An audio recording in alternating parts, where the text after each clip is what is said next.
Hello and welcome to Teleislas News with the most important news of the day.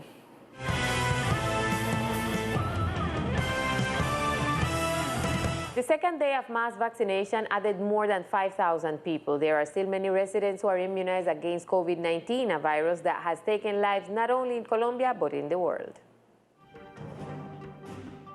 The second day of mass vaccination in the department culminates in a satisfactory manner. The community actively participates in the immunization of the island territory. The day once again shows the good management and organization of logistics at the place destined for the development of this event. Today, more than 5,000 people received the first dose of Sinovac vaccine. It is worth reminding the community that there are still 3 days of mass vaccination in which it is expected to achieve the goal of vaccinating 6,000 people daily for a total of 30,000 vaccinated in this unification of stages.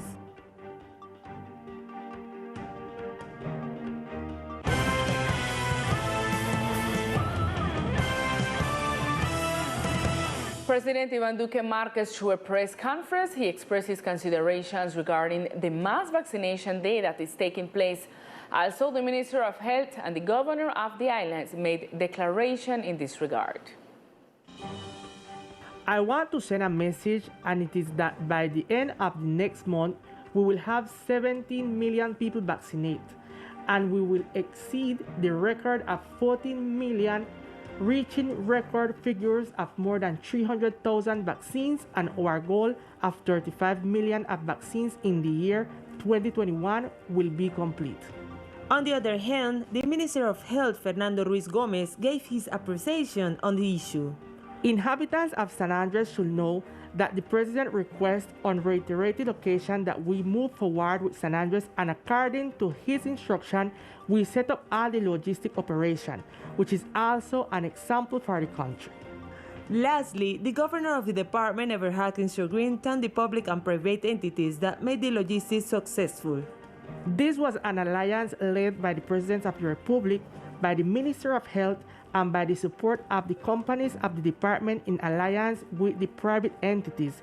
The goal is to reach 30,000 vaccines with the first dose of Sinovac, which was successful yesterday. The governor of the islands also mentioned that the archipelago will become the first department with collective herd immunity and the first biosafe island in the Caribbean, and it could be one of the favorite destinations for travelers. And the participation of the department's community has been very positive during the 2 days of the mass vaccination. In order to prevent the numbers from falling, island leaders invite the community of the island, Rizals and residents, to be immunized against COVID-19. With the objective that the islanders community seizes the opportunity to be completely immunized against COVID-19, several Rizal leaders and renowned artists of the department extended an invitation to the community to get vaccinated and help the islands achieve herd immunity. I have vaccinated myself. I got my vaccination, and I have no problem. I didn't feel anything. I had no fever. I did not get sick. In fact, I feel tremendously good. And I want to tell you, get vaccinated. I take the vaccination because it's a prevention against this virus that have been killing a lot of people. It's important that each individual, man and woman, and young people that have the opportunity to get this vaccination, take it. I don't get the vaccination against the COVID-19. I want everybody to understand, we don't got no problem.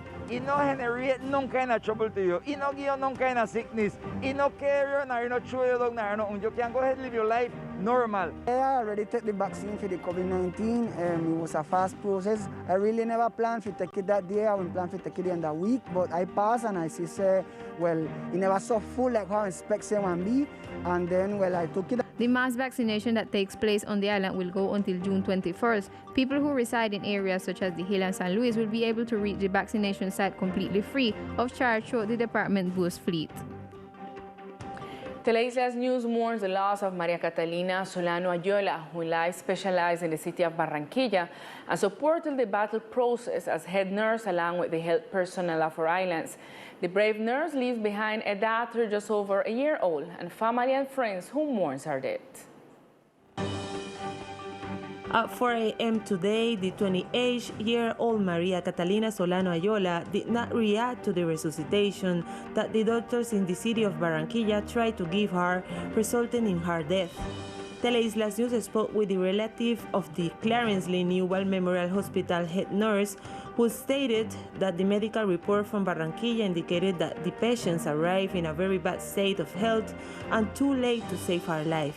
In the relative statements to this news agency, they explained that the patient was first treated at home, and when she suffered respiratory failure, she went to the hospital where she was hospitalized on the COVID floor. According to family members, they were told that the patient's symptoms were mild. However, after receiving oxygen, they had to put her on a ventilator mask, and later, arguing that it was not enough to keep her stable, she was intubated. After 12 days in ICU, Solano was transferred to the city of Barranquilla, where she sadly passed away. In the midst of the pain of her loss, a relative of the victim stated that they had to buy hospital supplies in another medical center due to the lack of some medicines to treat the virus in the departmental hospital. According to the reliable sources in the health sector, Solano Ayola complied with the vaccination schedule required for medical personnel working in the first line of treatment of COVID patients. The nurse's relatives did not comment on her possible vaccination. Teleislas News regrets to the death of the nurse and sends condolences to her family for their loss, and a message for strength to all doctors and nurses who continue to battle head-on against COVID-19, even at the risk of their own lives. The President of the Republic, Ivan Duque, in the afternoon had a busy agenda in the department in order to present several projects as well as to talk about the reconstruction of the archipelago. During his visit, the President of the Republic attended the inauguration of the Project 1 Million Corals for Colombia, which seeks the cultivation of coral fragments in order to recover 200 hectares of coral reef in Colombia in the archipelago of San Andres, Providence, and Queclina. As we face COVID-19, we're also facing the depredation of the natural heritage of our country. We have seen how this coral natural wealth is being threatened throughout the world, and this archipelago represents 77% of this wealth in Colombia. Later, the President of the Republic attended the official delivery of some houses that were rebuilt after the passage of Hurricane Iota in San Andres. These houses were built with support from the private sector. Several months ago, we remember that moment through which our historical and indivisible archipelago of San Andres went through with the pass of the hurricanes Eta and Iota, and we know that the passage of these hurricanes took away hope from many families. The reconstruction has been an exercise that you all have experienced because San Andres, Providence, and Santa Catalina are quite far from the continental territory. During this visit, the President also referred to the reconstruction of the municipality of Old Providence, about which he mentioned that by July they will have repaired 100% of the houses that were slightly affected by the hurricane. In the case of Providence, we have already delivered 100% of the repaired homes, which was our goal.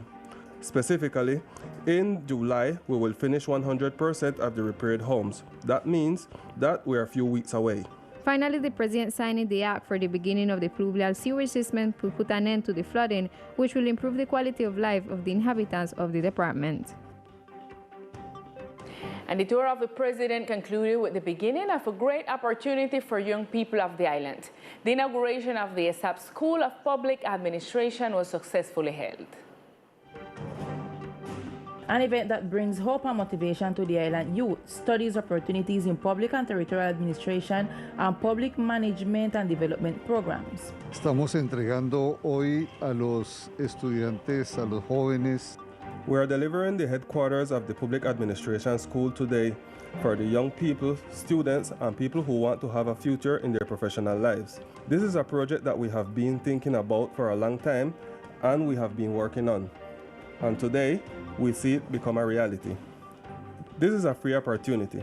It offers undergraduate degrees in public administration and territorial public administration. And we have postgraduate programs in public management and development projects. The purpose of this new reality is to make the archipelago a territory full of professionals with local professors. According to the territorial director, undergraduate programs and specialization are already available. contamos con un espacio suficiente, amplio.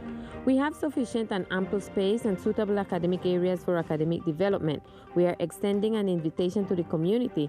We are very happy to be able to contribute to the island. We are the only university that accompanies you from the moment of enrollment until graduation. So far, ESAP has 28 graduates of specialization in public management and 23 graduates in public administration.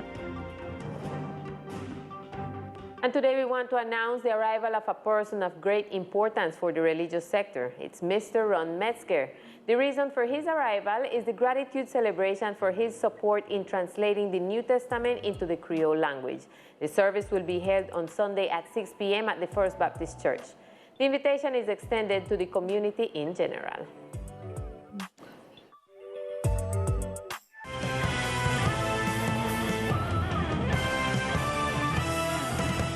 The entrance to the dam has been blocked since early this morning. Water transportation service providers say the protest is due to lack of payment.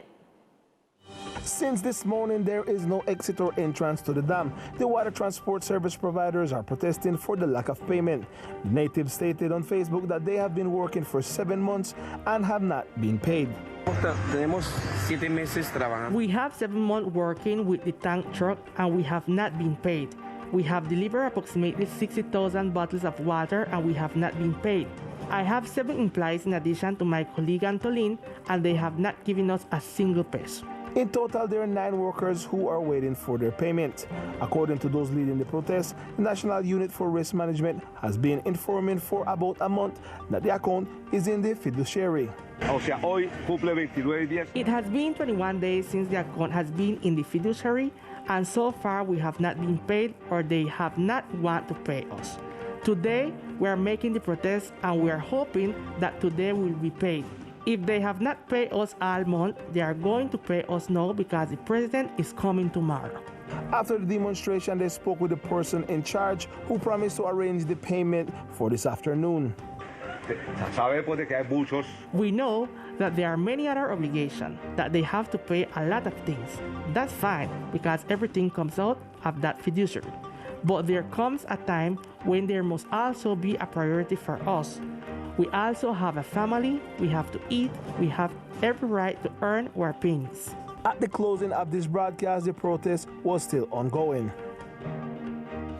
And in other news, the installation of the shafts of the new Lovers Lane Bridge that will once again join the 2 smaller islands of the Archipelago Department has already begun. According to the resident engineer, between the civil work and the metallic structure, the construction of the new Lovers Lane Bridge is 60% complete. The assembly work has already begun to restore the colorful appearance that characterized this iconic bridge in the municipality. On Wednesday, part of the structure arrived. We received 80 tons of bridge material, which is evident. We hope to finish the civil work from the sector towards the middle of the sea at the end or beginning of the first week of July. After finishing the civil work, we will move to Santa Catalina to start towards Old Providence. The next step will be to assemble a cable car that will replace the work being done by the crane. Este teleférico se piensa montar a partir de mañana. This cable car will begin to be assembled on Saturday, and we hope to finish it in 15 to 20 days. So we will restart the assembly work in the second week of July. With this, we will see more significant progress, because the loads that the ropeway supports will help us a lot with the metallic structure, and we will see better performance. This structure will benefit natives of both islands since it will reestablish the communication between them, besides facilitating the transport of material for the reconstruction.